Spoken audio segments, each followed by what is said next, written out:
कहाँ बेचवा गेल हो? हम आगनी हमें बीड़िया सलैया ले हो। तो हारा से तो हम पगला गेल बनी। आ दमावा के दवाइया कहते में तोहरा से पगला गेल बनी। घर में जते तो वो ठलालिए लिपस्टिक के फरमाइश करतिया, बाजार ले आती तो बीड़िया दवाई के कबार खइले बड़। इतना पैसा ढेर लगता है बे। हदिया मोटिया के जुटाई के तोहरा के दवाई दी कि दामा के दवाई लिए कि का करी बोलो। तो हारा के एकदम अब आता तरह हम तो से ना तब तो कबाड़ी में बेचो। हां बेच दो, माई लोग के कोनो काम बा बेच दो। हां कबाड़ी में बेचो। हां ना परेशान हो गेल। हां तर जवानी आई बा। ठीक बा। हां जा।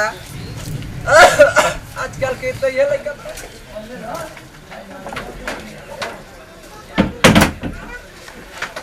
का जी दवा गनी। हां सब्जी लेनी। हां हम कुछ ना लेके आइनी। हां दुआरा पाओ तो बाप कहत ना कि खैनी दे बीड़ी दे दामा के दवाई हम का दी तो हार पूरा करी। अच्छा वो सब छोड़ी, हम तो लिपस्टिक और पाउडर मंगा कुछ नहीं खिलाई लो। खाद के सोहनी के पैसा दे, खाद मारे के बा, गाड़ी जोताई देवे के बा, चले बस कपार का करी। हम उनकरा से परेशान हो गेल, तो से भी परेशान हो गेल भाई। तो हम का बोलनी, हम तो लिपस्टिक ना लेके घरे आओ तो लिपस्टिक रोज घटता टिकुलिए तो हम इतना परेशान हो गेल कि हमारा दिमाग है करता। अब देखो कि तो उनके बेचो कबाड़ी में ना तो तोहके बेचो कबाड़ी में। हम कब जय हो भगवान। सुन ले कबाड़ी पाड़ा पाड़ी टूटल फूटल खराब मेहरारू झगड़ायन मेहरारू चोटिन मेहरारू जितना भैया बा भैया बूढ़ा बूढ़ी बेच द न काम बूढ़ा बूढ़ी मेहरारू होके जितना जकरा बेचे के बा बेच दे। आगे कबाड़ी वाला बढ़िया भाव मिली। अरे बच्चवा अब बाबा अरे खराब बेहराल तो नहीं का कुर्सिया ले बे। हां कुर्सी भी ले ले कहिए का टूटल बा बीड़ी किले के बा। भैया बढ़िया भाव होते आई हम अबे नहीं बुनी परता रखो भी ले भैया। हां लिया जाई ले कर पे देबे। 3 रुपया किलो लिया था। एगरे मोर सामान 3 रुपया किलो हो गेल बा लॉकडाउन में। ले अब का कर बीड़ी के तई बना तो अब बीड़ी एक कबाड़िए बेच के रखबो। हां दे दे पैसा दे। तो रुको एकरे के सरिया के बने द। हां बाल ले और कुछ बेचौ बा अरे देखा होके तो अब का ले रे। देखा कुछ घर में भैया बारी का बारी कुछ होगा बुढ़ा बुढ़ी झगड़ा हो कुछ होई तो लिया जाई। हाँ भैया का कले तल भैया। भैया वे बारी का बारी पाड़ा पाड़ी टूटल फूटल झगड़ा हो मेहरारू जकर होकसन ना काम मेहरारू होकसन भैया एगो हमर के मेहरारू दिया लिया जाई। कैसे लेबो? अब तो भैया देखब तब न इतर का गोर करिया गोर करिया देखे के माने और ओकरा कुछ देखे के बा ना भैया। तो लेके आओ तो ये जरे जय हम आते लेके आओ तनी लेके जल्दी जल्दी जल्दी ले और कुछ बा ना बूढ़ा बूढ़ी होया वो बेचा दी हो ना काम बूढ़ा बूढ़ी होया तो बस कर बे जल्दी ले का बुनिया होतटे ले ये कुल कर बे। का पैसा दे हम जाए। रुको पैसा दे तनी एगो और सौदा देखे के देख ले ही दे देरी मत कर।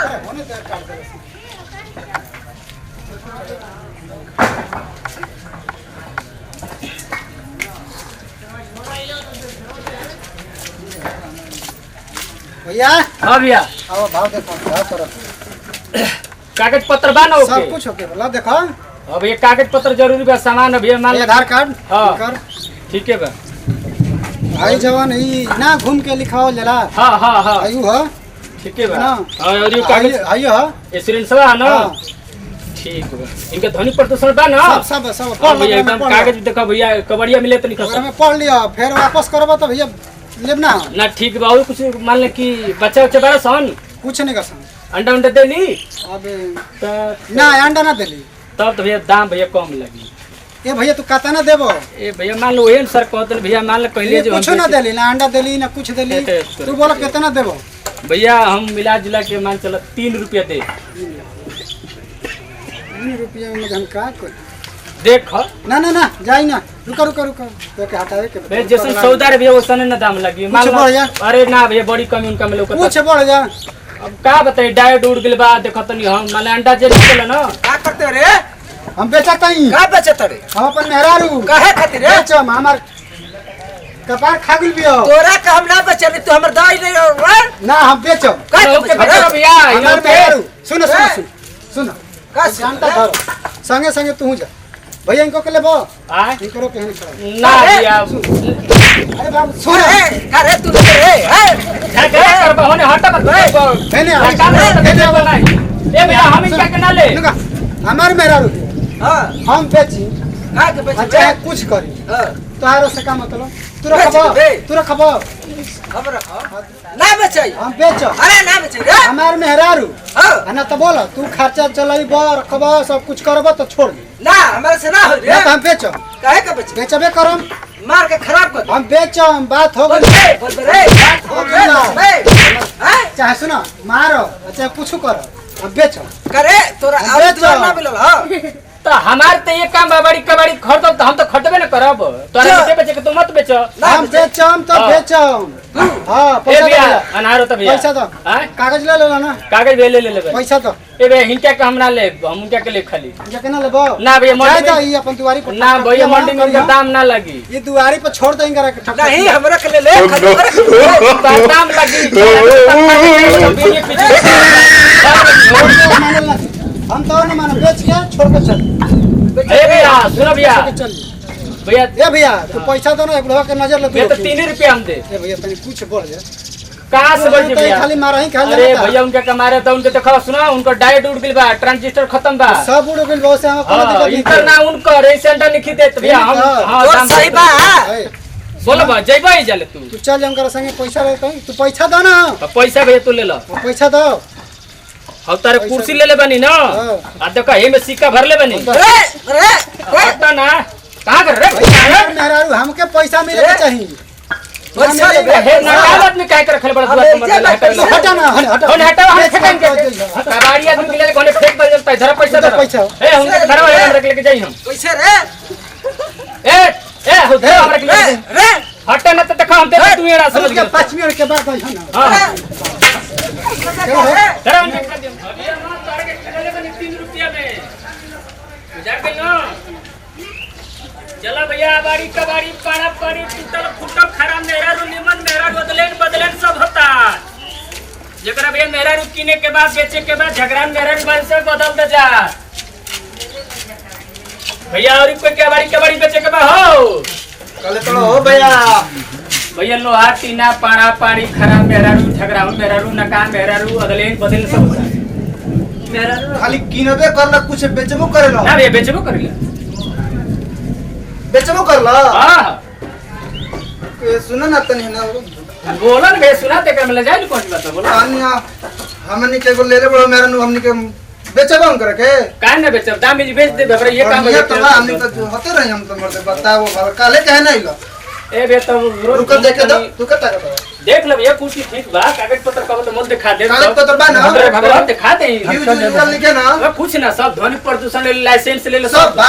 सब ओके बा कागज पे एकदम ई मजा के कबाड़ी खरीदत त क्या रेट लगेले बड़ा देख लो भैया कागज पहले देख लो कौन मॉडल है?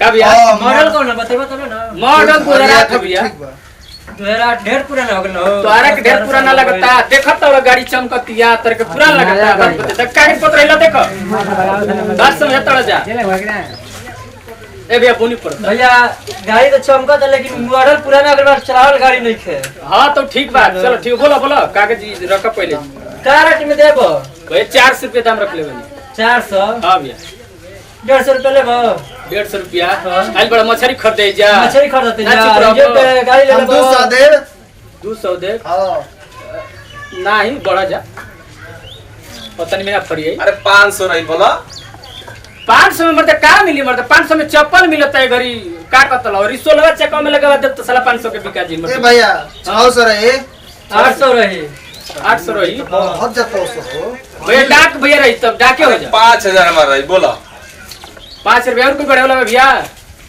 हमने के बात कही हमने के दोनों दिन मिल के ले ले के चला ली पारा कर ठीक है बा का करे के बा ठीक है अभी हमरा से का हाँ। मतलब 5 दिन मिल के ले लो से मेरा का भाई मतलब तो 5000 कला ना हमें 15000 15000 रही 15000 ठीक है बताओ भाई तू करबो ना भैया 15000 बहुत अरे देख लो मरते डायरेक्ट ट्रांजिशन सब चेक टच बा कर दोनों दिन मिल के ले ले घंटा बच्चा सब दे है रे जना के मॉडल ऑर्डर तू है ड्राइवर बढ़िया वाला चला वाला चेक कर लिया लागत तो बा, ठीक है बा। ठीक बता ठीक बा ले लो हां तनी पुराना बा लेकिन ठीक बा पुरान मत देखो ले लो।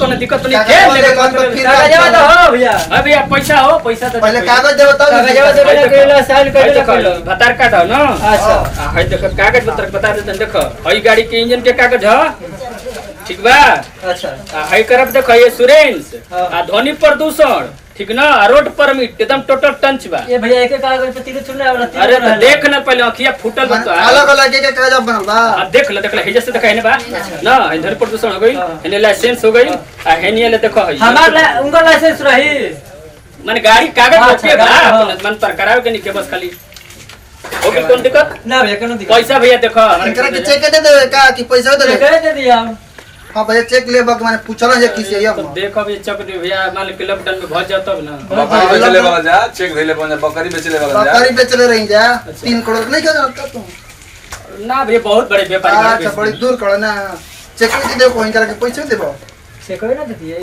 हां वो ठीक रहे इनकर सब नाम से बा देख लिया नंबर जाली बा वाला सब सब ला हां जहां दिक्कत होई फोन कर सकत हो चलो कोई बात नहीं खे तो हम ले जाए गाड़ी हम लेके ना एक गाड़ी लोग धर, जाओ धर। तार काम बेच दो नहीं चलो जाओ नहीं। अरे ले चलो गाड़ी ठीक बा चलो अब गाड़ी है ना चलो देख लिया जाली वाला सब चेकवा देख लिया चेकवा सही अपन है ये भैया भैया चलो केस बदलना मतलब बड़ी बुर्बक बना देला बुर्बक बना देनी वो हम नहीं जाना तनी कैसे कैसे किनले हई 300 रुपया खरीद के बेच देला 15000 में 3 रुपया मतलब करते हो का बात होती हो तो अरे लड़का 3 रुपया के अब कौन रहा वो बिल तो औरो ले को तरह के बेचिए सब ना तरह के बेचाई तू ना किनी गो ना बेचई गो यही तरह बस्तर बात बारी को वही तो पाड़ा बेचियो